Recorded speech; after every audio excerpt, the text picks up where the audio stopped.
So on this page, we tend to do informational content or theories sometimes, but usually even our theories are largely based in fact. I think any good theory should be largely based in fact. But recently, we actually did a video, the first of its kind on this page, which was a what if, and that what if was, what if Rock Lee gained the favor of Lord Jashin and got immortality? Now, people really enjoyed this video and they liked my logical approach to explaining the story. So that's kind of a green light to me, at least, to do more what if videos. And I would say today's what if is arguably one of the biggest what ifs that you could do with Naruto. I mean, this one event arguably rewrites the entirety of Naruto. And what's funny about that is it's something that seems relatively minor. But before we get into Nick trying to rewrite the entirety of Naruto, guys, please, for me, like this video, subscribe to the page, and hit that noti bell. There's tons of what ifs that get thrown around by the fan base all of the time. What if Obito was never crushed by the rock? What if Minato never died? What if Itachi chose not to slaughter his whole clan? There's a lot of branching paths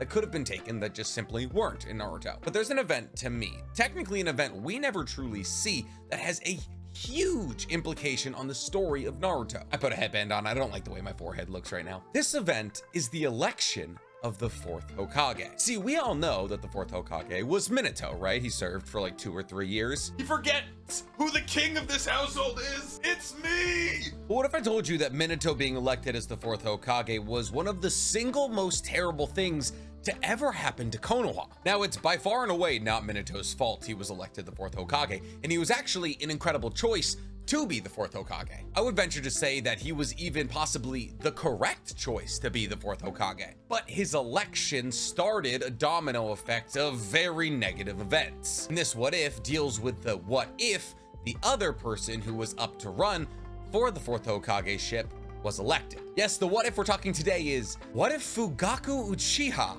was elected the fourth Hokage? Before we get to talking about this what if, we should talk about the precursor to the election of the fourth Hokage. Hiruzen obviously was the third Hokage, and he was the Hokage for both the second and third Great Shinobi World Wars. And while Hiruzen emotionally stood fast during the second Great Shinobi World War and willed his country into a victory, the third Shinobi World War was a bit different for him. The third Shinobi World War was the bloodiest conflict in ninja history, and it went on for a very long time. So long, in fact, that eventually Hiruzen just wanted it to be over. So Hiruzen wanted to go to the other villages to talk peace. But that's not what Gonzo and large parts of the villages wanted, because effectively Konoha was winning. So a lot of war-hungry Konohanians, led by Gonzo, basically insisted that Hiruzen not give up the war. Essentially, they stated, with how much we've lost in terms of people and comrades and all of this, we should keep pressing the offensive. So Hiruzen stepped down as third Hokage in order to take on the burden of all those lost souls onto himself. Essentially, he wanted to appease everybody and give them a common enemy in himself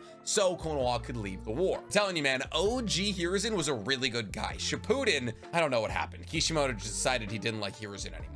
And then obviously after Hiruzen steps down, they need to fill his position. At the current time, there was 3 people, maybe 4, that could be considered for this role. The first was Jiraiya. Jiraiya got asked to be the Hokage 3 to 4 separate times. I don't remember the exact answer. And every single time he said no. So Jiraiya wasn't an option. The next up after Jiraiya was Minato, obviously. Minato was single-handedly responsible for beating back the Hidden Stone village. Essentially, after the Hidden Stone and the Hidden Leaf decided they didn't want to fight anymore, Inoki was like, let's give it one last shot, and sent 1,000 shinobi, all of which Minato killed by himself. So he was a third Great Shinobi World War hero. The third option was Orochimaru. This is actually who Hiruzen wanted to be Hokage, as Hiruzen raised Orochimaru, but he didn't choose Orochimaru on account of the fact that he saw Orochimaru going down a very dark path. And the fourth option, and the option we're going to be exploring today, is Fugaku Uchiha. Fugaku Uchiha, for those of you who aren't caught up on their Uchiha family trees, was Itachi and Sasuke's father. You see, Fugaku was the current head of the Uchiha family, arguably the strongest family in Konoha at the time. And he, like Minato, was also a hero of the Third Great Shinobi World War, a war where he actually gained the nickname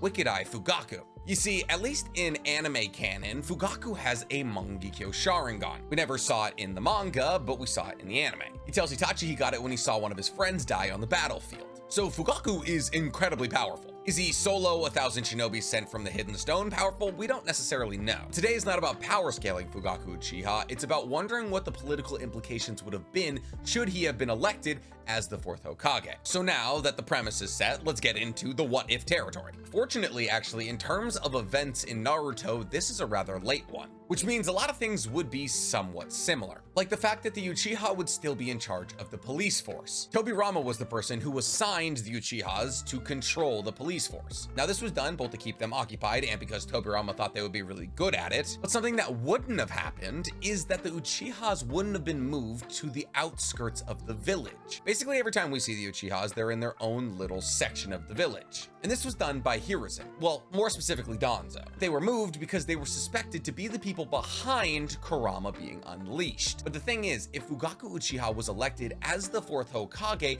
the unleashing of Kurama would have been drastically different. It still would have happened, mind you, just because Fugaku's elected doesn't mean Obito's not going to do his own stuff away from the village. But essentially, one of the biggest mistakes made on the night of Kurama's unleashing is the fact that Gonzo and the 2 other village elders told Hiruzen to not let the Uchihas near Kurama. Essentially, Gonzo specifically told Hiruzen to make the Uchihas watch the border of the village, aka keep them far away from the battle because we don't know whether or not they're in charge of Kurama and if they were the people who released him. Specifically, they were curious about Fugaku, whose MS was so strong people theorized it would be able to control something like Kurama. And the president is there considering the fact that Madara, another MS wielder, had used Kurama to fight Hashirama like 50 years ago. But if Fugaku was the Hokage, A, he wouldn't have been with Kushina on the night of the attack, because obviously Minato would be with Kushina, and B, Hiruzen wouldn't have been in charge of the village. Because the only reason that Hiruzen was in a position to make choices for the village is because Minato was away,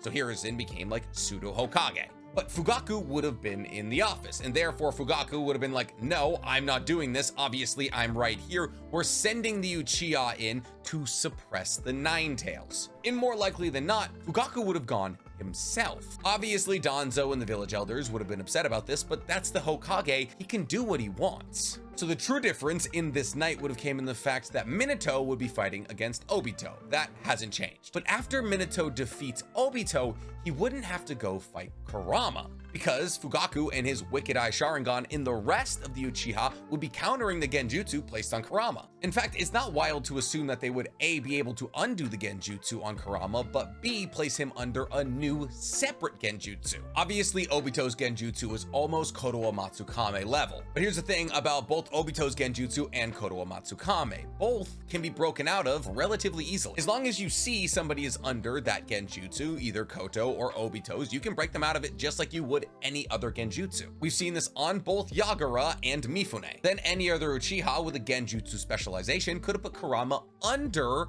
a Genjutsu. And while Kurama was pacified, they could have resealed Kurama into Kushina. And I know what you're saying, Well, Nick, if they reseal Kurama into Kushina, well, Naruto doesn't get Kurama. and you're right. Resealing Kurama into Kushina is by far the most logical thing to do in this scenario. A, she's a full-blooded Uzumaki. B, she was picked specifically to be Kurama's Jinchuriki. And C, if you do not reseal Kurama into her, she dies. So now, not only has Kushina's life been saved by resealing all of Kurama into her, Minato is still alive, because Minato didn't need to use Reaper Death Seal. See, in the moment, the only thing that Minato could do in order to seal Kurama was a Hail Mary. But if Minato had had the support of the Uchihas, and specifically Fugaku in his fight against Kurama, he very easily could have just sealed Kurama in the way they've been sealing Kurama for decades. And the thing is, Minato knows the 8 trigram seal. Kushina taught it to him. So he could have just redone Kushina's 8 trigram seal on her belly and then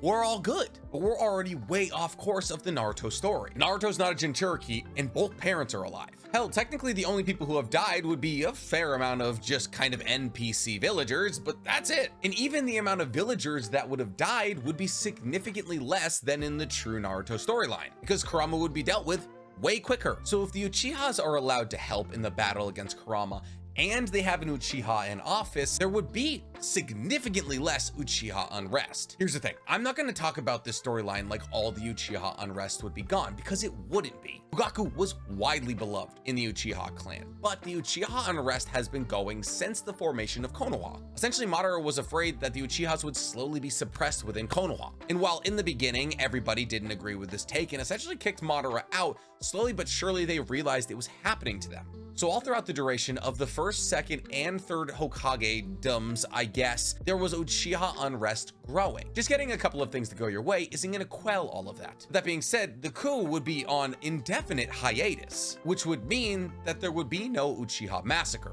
yet. And if there's less growing unrest in the Uchiha clan, that means more likely than not, Itachi wouldn't be distanced from the Uchiha clan. You see, Itachi was brought to a third Great Shinobi World War battlefield when he was 4 years old by Fugaku, and he was 6 when Kurama attacked. I'll explain why this is important. Essentially, that means there's 2 years or less between the end of the Third Great Shinobi World War and Kurama attacking, which is why we know Minato served for 1 to 2 years. This is important in terms of the scope of Itachi, because essentially the Uchiha unrest would start to settle when he was 4 or 5, because that's when Fugaku would be elected as the 4th Great Hokage. So Itachi, a pacifist since the moment his father brought him to a battlefield of the Third Great Shinobi World War littered with dead bodies, wouldn't see the Uchihas ramping up for violence, which wouldn't push him out and separate him from the Uchiha clan like we see in the main Naruto storyline. But it wouldn't change the fact that Itachi would be incredibly talented, and the same thing for Shisui, because Shisui was also a spy for Danzo. In fact, Shisui was kind of the person who inspired Itachi to be a spy for Danzo for Konoha. So Shisui and Itachi would still enter the Anbu and even possibly the Root. More likely than not, Danzo would be recruiting them, A, to be spies on the Uchiha clan that he still doesn't trust even though Fugaku is technically his boss,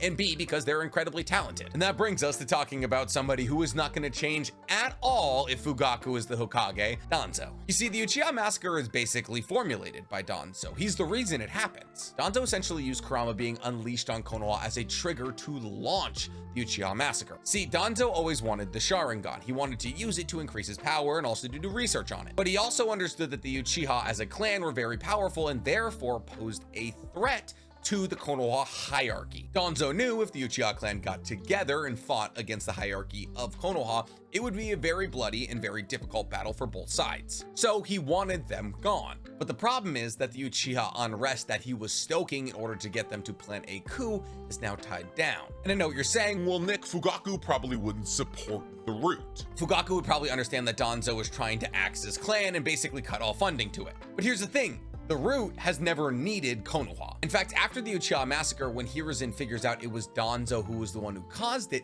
he tells Danzo, the Root's over, you can't do this anymore. And Danzo's like, Oh no, whatever will I do? and then just turns around and goes back to the Root, because Root Shinobi report to Danzo, not the Hokage. So without the leverage to use Kurama being unleashed to stoke unrest, Danzo would need a new way to kill off the Uchihas. And here's the thing, remember how I said Uchiha unrest existed before Fugaku became Hokage? Well, that plays an important role for the role of Shisui. And there's a couple of people instrumental in causing the Uchiha downfall, and it's the same people who are instrumental in the original storyline. See, Shisui would have been old enough to see the Uchiha unrest before Fugaku became Hokage. So when you combine the fact that he was both incredibly talented and opposed to the coup, that's why Danzo recruited him. So even in the timeline where Fugaku is now the Hokage, Danzo and Shisui have a working relationship. A working relationship that would also most likely tie Itachi in, because Itachi and Shisui are best friends. So even in the Fugaku timeline, Itachi and Shisui more likely than not would be working for Danzo as spies. So now, since Danzo's hand is forced to restoke the flames of conflict between the Uchihas and Konoha, he has to spread a rumor. Kind of like how he spread the rumor that Naruto was the Jinchuriki of the Nine Tails after it was released, in order to stoke all of Konoha's hatred towards one thing and bring them back together through hatred. Essentially, Danzo would start passing around the lie that Fugaku and all of the Uchiha unleashed Kurama in order to make themselves look like the heroes as they suppressed it. Essentially, Danzo would be passing information throughout all of Konoha, stating that the Uchihas are trying to solidify themselves as the ruling class because they're the only people who can deal with these big, bad, scary things. And the thing is, this wouldn't be a hard rumor to pass, considering the fact that the village elders were almost immediately able to deduce the fact that Kurama was being controlled by an Uchiha. I mean, Kurama's eyes are quite literally in the shape of a Sharingan when he's attacking the village. If this rumor was spread successfully, it would not only alienate the Uchiha, but also maybe dethrone Fugaku, allowing Gonzo himself to take over. And because this rumor is so believable, it actually takes hold of the village and begins to spread like wildfire. People begin to actually rally against Fugaku and the Uchiha clan. But there's one person who can clear Fugaku and the Uchiha's names, and that person is Minato. You see, Minato had fought Obito, somebody who had clearly stated that they were the ones responsible for releasing Kurama. And Obito had put a significant hurt on Obito. A hurt so significant that Obito wasn't going to go off and be able to re-suppress Kurama. So Minato takes a public stance defending Fugaku, stating, I can clear his name. There's no way the person I fought would be able to go back and reseal Kurama. In fact, he goes so far as to state that without Fugaku, both him and Kushina, and maybe even possibly their newborn son Naruto, would have died. Without Fugaku's genjutsu, Minato would have had to fight Kurama alone. And just like that, a person who could be elected as Hokage, a hero of a great war, is backing up the Hokage and his clan. And once again, Gonzo is foiled. But there's a problem with Gonzo's rumor outside of the fact that Minato is able to overturn it. There's the fact that both Shisui and Itachi know Gonzo very well. They've worked for him for years. And they understand that in the absence of conflict, Gonzo is trying to stir up more. And Shisui specifically realizes that Gonzo is now the driving force behind the coup. So Shisui goes so far as to use his Kodo Amatsu Kame on Gonzo to erase all want of the Uchiha massacre to happen. Essentially, Shisui rewrites Gonzo's personality to just liking the Uchiha. There's a problem. It's the fact that Gonzo and all of his root members have a seal on them. A seal that doesn't allow them to be put under genjutsu. And as soon as Gonzo is put in Kodo Amatsu Kame, as soon as Shisui begins to walk through his brain, rewriting the story, Gonzo pulls out a kunai and commits seppuku. See, we know for a fact that Gonzo does this to the members of the root because Mukai Kohinata in Itachi's light novel, when he's hit by Shisui's genjutsu, does this exact thing to himself. Now, it's not a stretch to assume that Gonzo wouldn't put this own seal on himself. Gonzo loves his life. Why would he risk the chance of slicing himself open? But at the same time, if you think that, you're also discounting Gonzo's blind allegiance to Konoha. If you'll remember, Gonzo isn't a bad guy in his own eyes. He just does whatever he finds necessary for Konoha's betterment. Gonzo knows more about Konoha than quite literally anybody else outside of maybe the Hokage, and even then, he might know more. Should he be put under genjutsu and have that information extracted from him, that would be detrimental to the leaf in his eyes. So should a hyper-powerful genjutsu like Kodo Amatsu Kame be used on him, I believe a seal of some sort would activate, and he would die for Konoha. As for whether or not Shisui would use Kodo Amatsu Kame on Gonzo, I don't even think that's a question. I mean, Shisui's original plan to stop the coup was to use Kodo Amatsu Kame on Fugaku. This is just him switching sides, essentially. And given the circumstance, I believe it would be very rational for him to switch sides. But with Gonzo gone now, that means no Uchiha massacre and no Itachi to the Akatsuki. But Shisui did just technically murder a village elder, something he feels conflicted and bad about because he wasn't trying to kill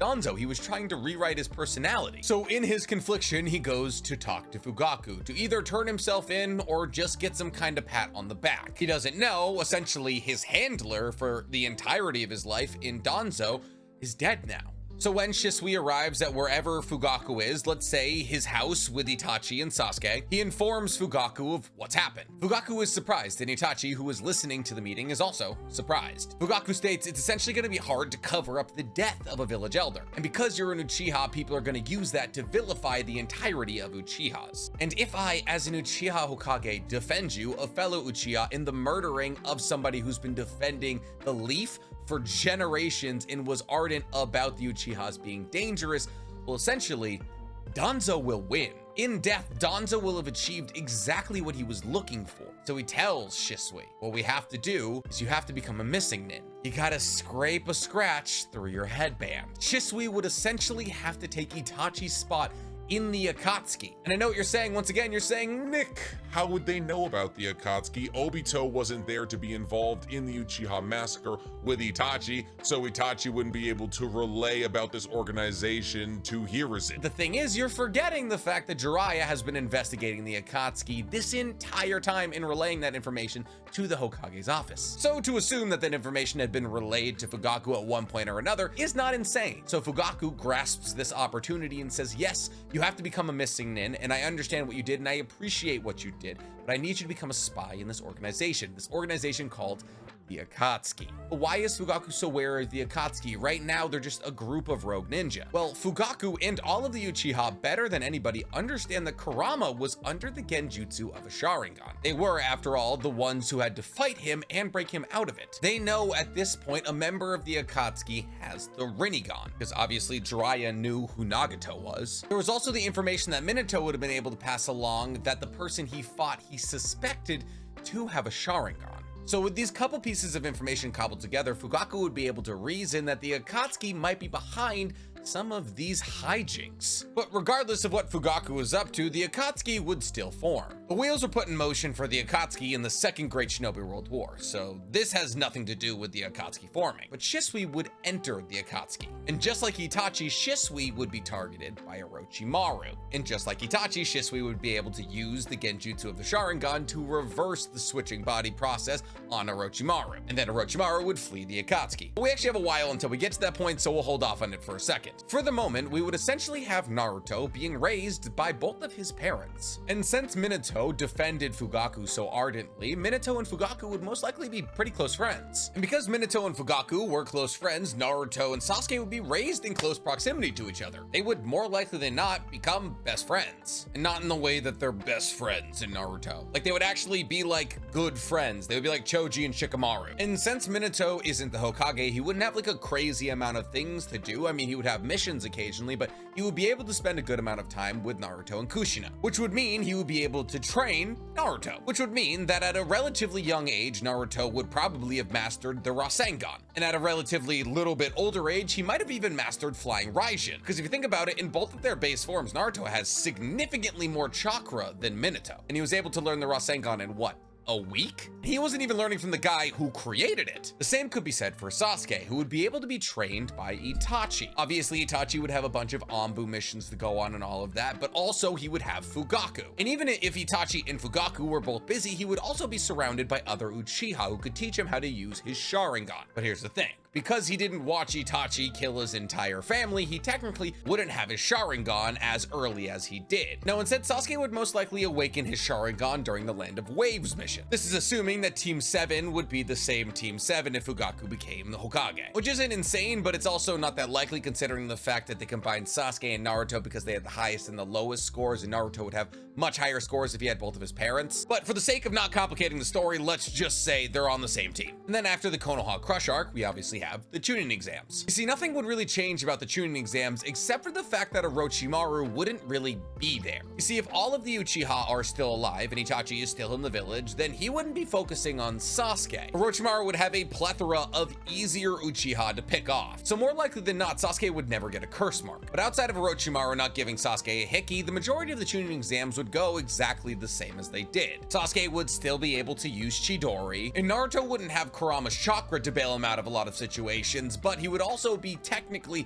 much more advanced in his ninjutsu career. And even though he wouldn't have Kurama's chakra to tap into, he still has an insane amount without Kurama. Maybe a couple of fights go a little bit different now that there's more Uchihas around or something like that. But at the core fundament, the Konoha Crush arc still happens. But there's a couple of major differences in the Konoha Crush arc. The first being that technically Konoha has much more in terms of firepower to fight the Konoha Crush now. You know, my guy and Kakashi still go wash a bunch of sand ninja, but more importantly, Hiruzen doesn't have to fight Orochimaru alone. Maybe Fugaku was off somewhere trying to fight Manda, but in my headcanon, Minato would be able to help Hiruzen with the fight against Orochimaru. If there is anybody who can beat that barrier going up, it's Minato, especially when you consider the fact that if Minato had a marking on either Hiruzen, that roof, or Orochimaru, he could just jump beyond the barrier. So the fight would be be Orochimaru versus Hiruzen and Minato. And I know what you're saying, well, then Orochimaru's getting absolutely washed. and that would probably be true in a lot of situations. But if you remember anything about that fight, you remember the fact that he summoned both Tobirama and Hashirama. And while Hiruzen was able to hang with all three of them by himself,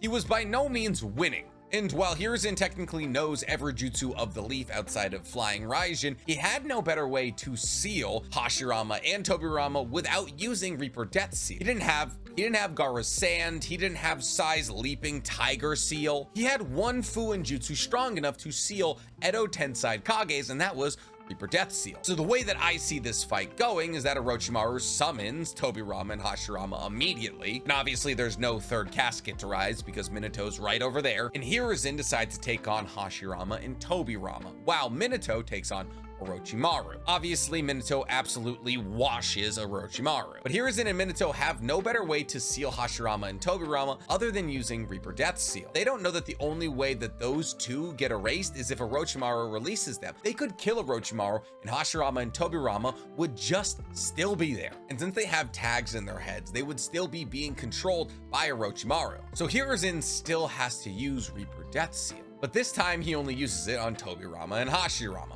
Hiruzen is able to complete Reaper Death Seal on both of them, and they all die, and so does Orochimaru, sort of. See, obviously Minato wins in a fight against Orochimaru if somebody else is dealing with the Edo Tensai, and Minato has no reservations against killing, so he kills Orochimaru. Problem is, Orochimaru has already figured out the curse mark, and he has that curse mark on Anko. Kabuto finds out that Orochimaru has died and goes to Anko and pulls Orochimaru's chakra and DNA out of her and puts him into a new vessel. But this vessel doesn't agree with Orochimaru. So Orochimaru is in the same situation he was after Hiruzen's fight, in that he's not as strong and he can't use hand seals and all these kinds of ninjutsus in this timeline as he is in the original. So Orochimaru, whose vessel is rejecting him and it's causing him massive health issues, needs Tsunade. Nobody else can deal with him medically, so he has to go to the greatest healer on Earth. But here's the thing about the Tsunade retrieval arc. Technically, it wouldn't happen in this timeline. Minato's still alive. Yes, Hiruzen's dead, but he wasn't Hokage, and most importantly, the current Kage, Fugaku,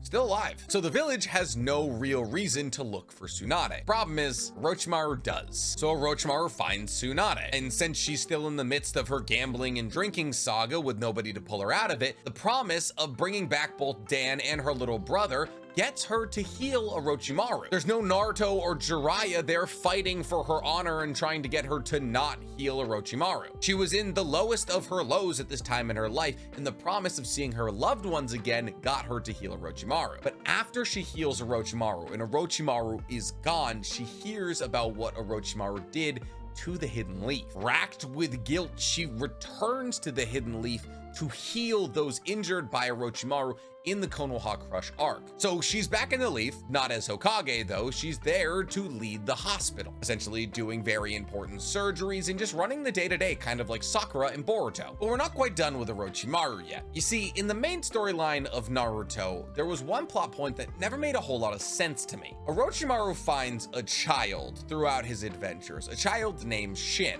Orochimaru finds out that this child, Shin, can have any foreign DNA grafted onto him, like Hashirama's cell, Sharingan's, all these kinds of things. And in fact, actually, Danzo's right arm is made from Shin's DNA, which is why Danzo was able to graft so many Sharingan in there. And for as long as we've known Danzo, his hand has been wrapped up, which means that from the beginning of Naruto, Orochimaru was either in contact with or had Shin living with him. In this new kind of emergency release vessel that's rejecting him, Orochimaru knows there's a timeline, a certain amount of time that Orochimaru could spend in this vessel. It's not an eternity thing, and we know he's looking for eternity. So the idea as to why he never took over Shin's body, who he had already slapped a bunch of Sharingan into, you see, that just never made sense to me. Not to mention the fact that in Shin's body, he would be able to put other people's hearts, lungs, livers inside of him like Kakuzo, essentially achieving immortality immediately. And also, you know, the Hashirama cell. So in my timeline, he takes over Shin. He does this not only to achieve some sense of immortality, but also to become strong enough to defeat Minato.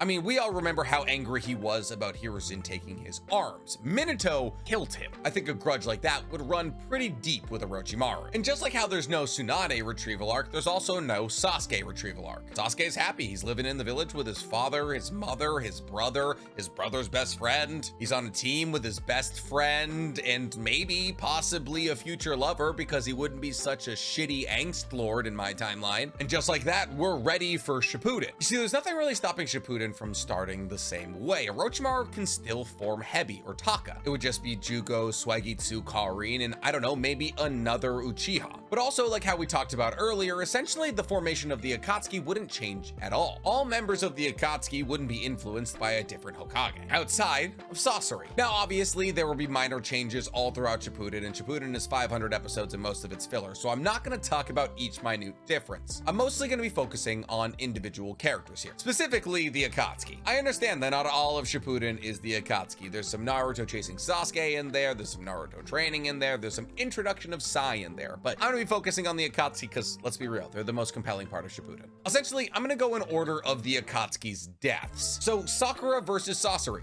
Still happens. No reason for it not to. Essentially, during the time skip, not a lot would change. Sasuke might train with Kakashi, but he technically wouldn't need to because the only reason he trained with Kakashi was because Kakashi was the only person with a Sharingan. Sasuke could join the Anbu, or train with Itachi, or train with Fugaku, or Shisui. Regardless, for those 3 years, he would be strengthening his Sharingan ability and his lightning release. Basically, nothing at all changes for Naruto except for the person who would be training him. Instead of Jiraiya training him, Minato would train him, even in Sage mode, because Minato is a perfect Sage. So Minato, more likely than not, would take Naruto to Mount Mulabuko, where he would train in Sage mode, and he would master things like the Rasengan and even possibly Flying Raijin. Naruto would essentially, in this timeline, just become Minato with more chakra. But I might be rushing on the Sage mode thing here, considering that Naruto doesn't learn Sage mode in the original timeline until the Pain Arc. But if we're being real with ourselves, in my timeline, Naruto would be a much more talented ninja earlier on. So he might be ready for Sage mode in the time skip. That's roughly the age that Jiraiya learned it. The next big event is Asuma's death, and that still happens in my timeline as well. Fugaku being Hokage isn't gonna break up Inoshika-cho, and Asuma still would have been a member of the 12 Guardians, so Kakuzo would still be looking for him. So the first half of that fight would go exactly the same. Kakuzo and Hidan would come up against Inoshika-cho and Asuma would die. But the second half would go different, for me at least. Essentially, Inoshika-cho gets reloaded for a part 2 of this battle, with Kakashi and Naruto by their sides. Oh yeah, also Yamato goes with them. So in my version of this story, I wouldn't send Kakashi or Yamato. Obviously, both Kakashi and Yamato are very, very powerful ninja. But instead of Kakashi, I would send Itachi. Considering the fact that they know both Hidan and Kakuzo's movesets, Itachi makes more sense than Kakashi to go. His ability to use very effective genjutsu gives him a significant leg up on both Hidan and Kakuzo. The only problem is, in this timeline, technically Itachi wouldn't have MS. He never would have had to finish off Shisui, so he never would have awoken it. The same could be said for Sasuke. The only reason Sasuke didn't go on that mission is because Sasuke was no longer part of Team 7,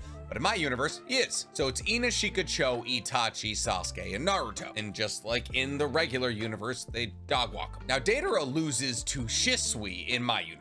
You see, the reason that Deidara joins the Akatsuki in the regular universe is because he loses a battle to Itachi. So I'm kind of using Shisui and Itachi interchangeably here. Because if Deidara loses to Shisui and has to join the Akatsuki, he would have all of the same motivations as if when he lost to Itachi. He would still hate the Uchihas, he would still train his eye against Genjutsu, and he would still hate Orochimaru because Orochimaru leaving was the reason that there was an open spot in the Akatsuki, which is why he got dragged in. So Deidara hears through information channels that Orochimaru attacked the leaf, and he hears that in this battle, Orochimaru was killed. He then hears that Orochimaru is actually back alive because of a leaf medical ninja. The reason that Deidara gets into a fight with Sasuke, the one that eventually kills him, is because Sasuke was the person who killed Orochimaru. Deidara wanted to be the person who killed Orochimaru. So Deidara would be A, furious with Minato who killed Orochimaru, and B, furious with Tsunade who brought him back to life. Just because he wanted to be the one who killed Orochimaru doesn't mean he wants him back from the dead. So Deidara would now have 2 reasons to fly to Konoha. 1, to fight Minato, and 2, to fight Tsunade. I've been filming for 2 hours and he's had enough. He's had enough. He needs to be reminded who the unified world champion of rope tugs is. He just brings the rope to me. It's this easy. That's an 80-pound pit bull, baby. But before he can make it into the village to fight either Minato or Tsunade, Sasuke intercepts him, and they have a very similar fight to what they do in the main storyline, and eventually Deidara dies. Now, the true differentiator between my universe and the original timeline is Shisui. See, Shisui being a spy in the Akatsuki actually means a lot more than Itachi being a spy in the Akatsuki, because Shisui has an ability, if used correctly, that could quite literally disintegrate the Akatsuki. Shisui has Koto Matsukame, and yes, he used it on Gonzo, so one of his eyes is still recovering from that. Koto Matsukame is his ability in both eyes. So now that a couple members of the Akatsuki are dead, Shisui sees this as an opportunity, the opportunity to finally change Nagato, the leader of the Akatsuki. So one day, eventually, Shisui uses Koto Matsukame on Nagato. He essentially changes Nagato's personality to peace-loving. And not peace-loving in the way of making everybody experience pain and therefore peace is achieved, just regular old peace-loving. Here's the thing, Shisui didn't know who the real leader of the Akatsuki was. He didn't know that Tobi, aka Obito, is the actual leader of the Akatsuki. It was private information. And Obito saw Shisui put Nagato under this genjutsu and was able to see his disrupted chakra network. Obito, identifying that Shisui is a rat, kills him. And just like that, one more Akatsuki member is wiped off the list. After Obito has killed Shisui, and yes, trust me, Obito would kill Shisui, he breaks Nagato out of the Koto Matsukame. Nagato, furious that the Leaf would try to silence his mission and change his directive so underhandedly, decides to destroy the Leaf Village. But not before, Jiraiya is sent to the Hidden Rain Village to scout out what's going on amongst the Akatsuki now that they're no longer getting updates from Shisui. You see, Jiraiya was the reason that Shisui was in the Akatsuki in the first place. Now he was stepping up for the missing Shisui. But obviously Jiraiya wasn't a missing nin, so he had to be a spy. And you can't send a group of people to the Hidden Rain. A, Nagato and Konan are incredible sensory ninjas, and B, the rain acts as a sensor type ninjutsu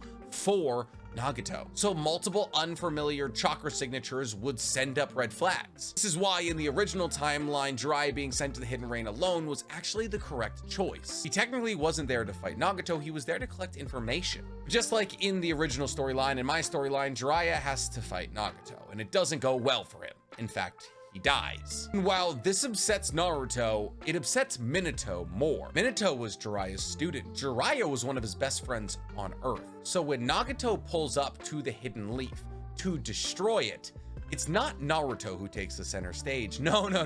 It's Minato. But this isn't to say that Naruto's not involved in the fight. No, Minato and Naruto step up to fight Nagato together, both of them as perfect sages, and both of them using Mount Muabuko Toad summons. They teleport all over the village, overwhelming Nagato's 6 paths of pain. This fight is mostly about Minato versus Nagato, two of Jiraiya's pupils facing off against each other. But eventually Naruto slips up, being less talented than Minato at this time, and he gets injured by one of the 6 paths of pain. And as one of these paths of pain is about to finish off Naruto, because let's not kid ourselves, Nagato basically should have won that fight against Naruto. Without Kurama and also a little bit of plot armor from Minato being implanted inside of the Kurama inside Naruto, Nagato was going to win that fight. Regardless, as one of these paths of pain is about to shove a rod through Naruto's heart, Minato flashes in front of him and stops the rod with his own body. Minato obviously has a flying Raijin mark on Naruto. It's been there his whole life. Flying Raijin marks never disappear. He put one on him as a baby. With Minato what looks to be fatally injured, Naruto stands up and begins to rage. But this isn't rage in the way that will bring out Kurama, because Naruto doesn't have Kurama. Naruto collects himself, collects his Sage Chakra, and begins to fight back against Nagato. And he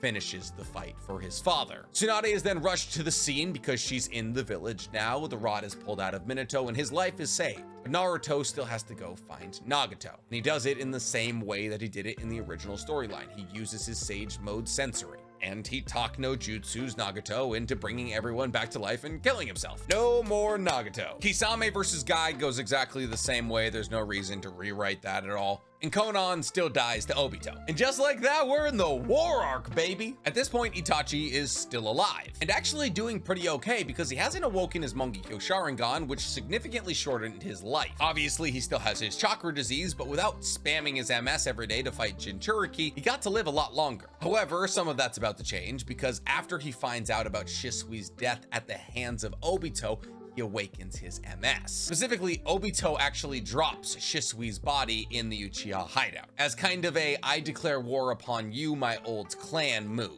Upon seeing this, Itachi's MS awakens. After this, the war arc starts. Kabuto still summons Madara and a bunch of other people, but the war arc is gonna go drastically different for a lot of reasons here. One, Fugaku is there and the rest of the Uchiha, which means that all of the tail beasts that are gonna be pulled out of their Jinchuriki, released and used by Obito, could be pacified by groups of Uchiha. This would significantly lighten the load for Kushina and Killer Bee, who are gonna have to be fighting these tailed beasts. Because mind you, Kurama is still in Kushina. I mean, technically, Kushina is most likely gonna outlive Naruto and Minato. She's a full-blooded Uzumaki, which means her life force is significantly greater than both of theirs. Mito Uzumaki lived to about 150, and she was a Jinchuriki till she was, I think, 100. Now, would Kushina be a perfect Jinchuriki? There's no reason for us to think she wouldn't be, but it's fair to say she wouldn't be as strong as Naruto. But before we even get close to that far, there's also the moral conundrum that Madara would have. You see, Madara would have to fight his own clan. And while that's not something that Madara is new to, considering the fact that Madara got thrown out of his clan while Hashirama was Hokage, I think it would make a really interesting writing point. Even after all of these decades, Madara is still the outlier to the Uchiha clan. And it's technically a full circle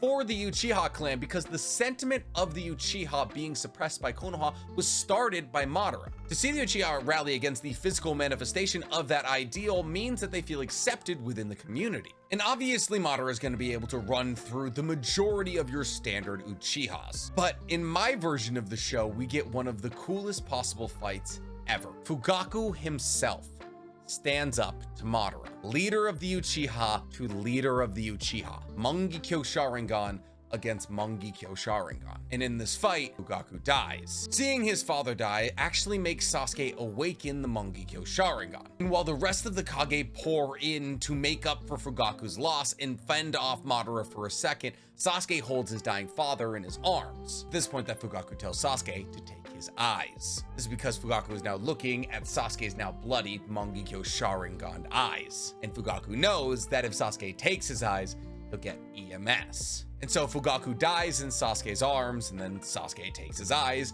acquiring EMS. While all of this is going on, Itachi is fighting Kabuto. And Itachi blinds one of his eyes like he does in the original storyline to put Kabuto in Izanami. Oh, but in that fight, Itachi was Edo and also had Sasuke there. How's he gonna win that without that? We both know that Itachi didn't need Sasuke there. Sasuke basically just stood still. And it wasn't a long enough fight that chakra would have been an issue for Itachi. After Kabuto is put in the loop, the Edo Tensei is released, except for Madara, who just says, "No, you." And just like that, he's free. But here's the thing, Itachi's not done. In fact, Itachi didn't even mean to fight Kabuto. Itachi thought that Obito was the one who had summoned all of the Edo Tensei puppets, and therefore had tracked down whoever had summoned them, hoping it would be Obito, and happened to find Kabuto. See, because Itachi wants to find Obito for one reason and one reason alone: to get revenge for Shisui. The problem is, Obito and Kakashi are currently fighting in the Kamui dimension, and their fight goes very similarly. Like, Kakashi puts a big old hole in Obito's chest, and then Obito becomes the Ten-Tails Jinchuriki. Oh, I forgot to mention, while Kushina was fighting a bunch of the reincarnated Jinchuriki and the other tailed beast, she's fatally wounded, and Minato has to transfer Kurama to Naruto. He doesn't do it to himself because he knows Naruto is 50% Uzumaki and therefore is a better match for Kurama. So by the time the Ten-Tails Obito comes around, Naruto has the entirety of Kurama. So yes, technically Minato does have to kill his own wife by extracting Kurama out of her and putting Kurama into Naruto while she's gravely wounded, and Kushina does die on the battlefield. Hey, at least one parent's gotta die. So now Naruto, Minato, Sasuke, and Itachi fight Ten-Tails Obito, and they beat him down, kind of like they do in the original storyline, except technically Itachi's not there. Then Might Guy and Madara have their fight, Madara regenerates, and Naruto Ninja Jesuses Might Guy back to life. Because here's the thing, even though technically the cycle of hate broke after Naruto and Sasuke were born because Minato and Fugaku became friends, that doesn't mean that they still wouldn't be reincarnations of Indra and Ashura. We technically don't know if breaking the cycle of hate breaks the cycle of reincarnation, but even if it does break the cycle of reincarnation, Naruto and Sasuke would have been born before the cycle of hate was broken. So Hagoromo could have actually been like, you guys are my last reincarnation. I'll impart to you the entirety of my being in terms of chakra